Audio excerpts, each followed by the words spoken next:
Ashamaa harka fuunee akkam jirtanii kabajamtootaaf jaalatamtootaa hordoftoota hawwiitu hundi keessanuu baga jiraattan baga gammaddan isiniin jedha. Ani Ayyaantuu Asallaati.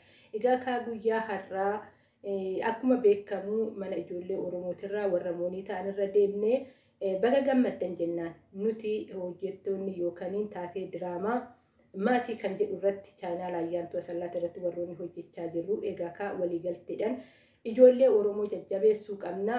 Qabeenyi keenya kanaadha. Qabeenya keenya kanaan ijoollee Oromoo mana isaaniitirra deemnee jajjabeessuu qabna jennee ijoollee reef lafaa dhufan yookaan moonii ta'anii akkasumas lafaa dhufaadhaan guddanne garuu warrumti lafaa dhufaa kun wal gargaaruu qabna. Asumaan as keessatti immoo namoota keessatti waa uumaa laata dammaqina ta'aa laata kan jennus kana keessa yaada keessa galchineeti.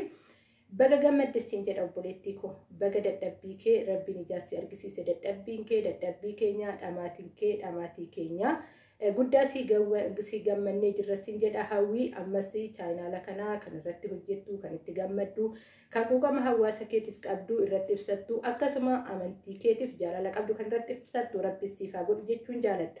Egaa kaa gamanumaan dhaamsi ani Ayyaantuu Asallaa isiniif dhaamu ijoollee Oromoo yoggaa akkanatti mana ijoollee Oromootirra deemnee warra moonii ta'ee baga gammadde jennee hoggaa maqaa diraamaa maatiitiin jajjabeessuu deemnu haalli nuu mijatee yookaan waan haala mijataa keessa dhaabbanneeti miti haala mijanne keessa dhaabbanne.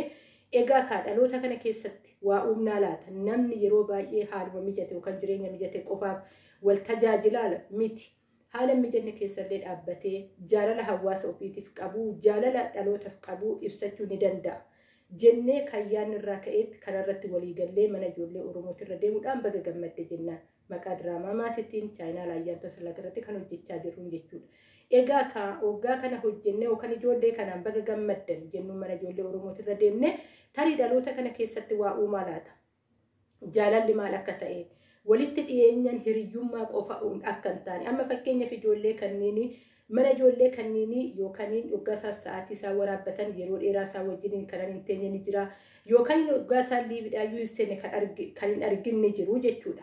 As keessatti maalinni kana qofa osoo hin ta'in hagamni fageenya irratti ijoollee Oromootiif gammachuu akka qabnu akkasuma namuma kamuu dadhabbii isaa gaafa jaan arge gammachuu maalii namni tokko akka qabu hiriyyummaa qofa osoo hin ta'in yookaan wal beekumsa qofaan osoo hin ta'in namni tokko gaafa dadhabbii isaa namni nama ta'uu isaatiin dadhabbii isaa gaafa jaan arge gammachuu akkamii nama keessatti akka uumu ibsachuuf gamanumaan.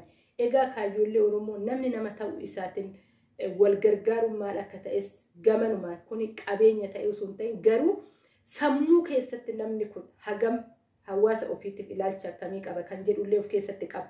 Egaa ijoolleen kunniin warra gana lafaa dhufaadha nus akkasuma lafaa dhufaadha hin guddanne garuu wal gargaaruu aadaa haa godhannu wal jajjabeessuu aadaa haa godhannu isiniin jechuun jaaladha. Jechoota koo keessatti dogongorri hoggaa jiraate gamanumaan na of kalcha isiniin jechuun jaaladha. Ani Ayyaantuu Asallaa maqaa diraamaa maatiitiin obboleettii keenya ammas irra deddeebi'ee baga gammaddeesiin jennaa jabaadhu hojjedhu. Egaa kamoo gamanumaan chaanaal Ayyaantuu Asallaa warri maatiin taane koottaa diraamaa keenya nu daawwadhaa nus nu jajjabeessaa isiniin jechuun affeerraa kootii akkasuma hir'ina qabu koomentii jalatti nu barreessaa. Eessatti akka sirreessuu qabnu koomentii jalatti nu barreessaa jechuu hin dagadhu. Egaa mana biraatitti viidiyoo biraatiin haga walitti deebinutti turtii gaarii nuuf qabaadhaa isiniin jechuun jaaladha. Nuti maqaa diraamaa maatiitiin ijoollee Oromoo baay'ee isin jaalanna warri ganaa moonii ta'aa jirtanis hawwiidhaan isin eegaa jirra koottaa isiniin jenna. Akkasumas immoo warroonni nuti odoon argin moonii taatan hoggaa jiraattan nu beeksisaa bira hin dabarru itti gorree baga gammaddan baga isiniin ga'e jennaan ijoollee keenyan jechuudha. Kanaafuu kana akka aadaatti fudhanneetoo jirra wal gargaaruun maal akka ta'e xiqqeen namni waan xiqqoodhaaf amaname guddaatti ni filatama jedha. Sagaleen Waaqayyoo egaa waan xiqqoo tanaan hoggaa wal gargaarre borummoo waan guddaa irratti abdii qabna jechuudha. Kanaafiyyuu baga gammaddeesiin jedha obboleettii koo maqaa diraamaa maatiitiin haga mana biraatti walitti deebinutti turtii gaarii. Ashamaa harka fuunee akkam jirtu kabajamtoota fi jaalatamtoota hordoftoota hawwiitu hundumti keessanuu nagaa fayyaa keessanii lafuma jirtanitti nageenya waaqayyoo isiniif haa baay'isuun jecha namoonni guyyaa jalqabaaf gara chaanaala kanaa dhuftan sabiskiraayib godhaa maatii kan taatan immoo laayik sheer gochuudhaan yaada qabdan koomentii jalatti barreessuuf hin dagatinaa isiniin jecha.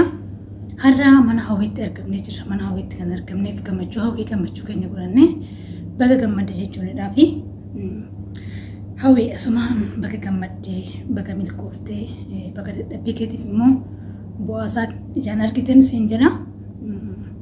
Milkoofti gaa osoo hin taane kana darbitee gara hojjettu immoo abdiin qaba. Inni jalqabaa gammachuun kee kana waan ta'eef gammachuu kee immoo gammachuu keenya godhannee dhufnee baga gammadde siin jechuudhaaf argamnee jirra. Taasisaa jira maamaatii yookaan carra. Akkasiin isin jira warra hordofaa jirtan beektu waan ta'eef akkasiin isin jira guddaa isaa galatoomaa warra hundi gammachuu hawwii gammachuu keessan godhattanii kallattii kamiinuu yaa ta'u gargaartanii lafa kanaan keessan hundi keessan galatoomaa ulfaadhaan isin jira. Amalli kun isinitti haa baratu wal gargaaruun akka isin jedha ani karaa kootiin baga gammadde jedheenii guyyaa biraa immoo mana birootti wal agarraa karanumaan carraa namoota taatu jira maatiitii kennee ani karaa kootiin nagaatti isin jedha. Dhugaa dubbachuudhaaf ijoolleen keenya yeroo amma baay'ee namatti toltu ammallee jabaadhaan isin jira kanuma caalaa wal gargaaraa waan dandeessanii wal gargaaraa isin jechuun jaaladha baay'een isin kabaja baay'een isin jaaladha. Waaqayyo tokkummaa nuuf haa kennu lafa yaaddan gaa hundumti keessanuu isin jira waan turtanii dhaggeeffattaniif galatooma. Assalamu alaikum warahmatullahi wabarakatuh. Ashama harka fuune kabajamtootaa fi jaallatamtoota hordoftoota maatii hawwiitu baga gammaddan baga gammanne. Baay'ee saa'een hawwiin yommuu ni taate congratulation gammachuu bira wama jennu wallaallee jirra keessummaan diraamaa warra maatiiti. Seenaa ayyuu jirti ayyeetu jirti maaltu dhabaa biristu jirti. Baga ittiin si ga'e baga gammaddee kongiraa siin jedheen jira. Kan irratti waan guddaa hojjattee ittiin nu gammachiiftu si eeguu jirra. Baga waan hojjataa turte baga gammaddee baga lafatee duraan badin baga xaariisa yookaan ifaajaa kee wanta abaa turte waan dalagataa turte ijaan argite siin jedha. Kunoo nutis gammachuu kan kee wal qabannee kunoo cinaa koo asiin kan jirtu hayyuudha asiin isa ayyeetuudha walii wajjin shaashambaa jedha si eebbisuuf si gammachiisu tumaalee guddaa taa qabannee fudhannee dhufnee jirra. Dhugaa baay'ee si gammanne iddoo si gammanne tu wal bira jiraanne hadiyyaa si fidnee dhufna tu wal bira jiraanne hadiyyattii kanan sii kenna. Garuu maal godhare walirraa fagaanne siin jedha. Baga ittiin si ga'e baga gammaddee ifaajiin kan kee yeroon akkasitti ifa bahu baay'ee si gammanne dhugaa dubbachuudhaaf.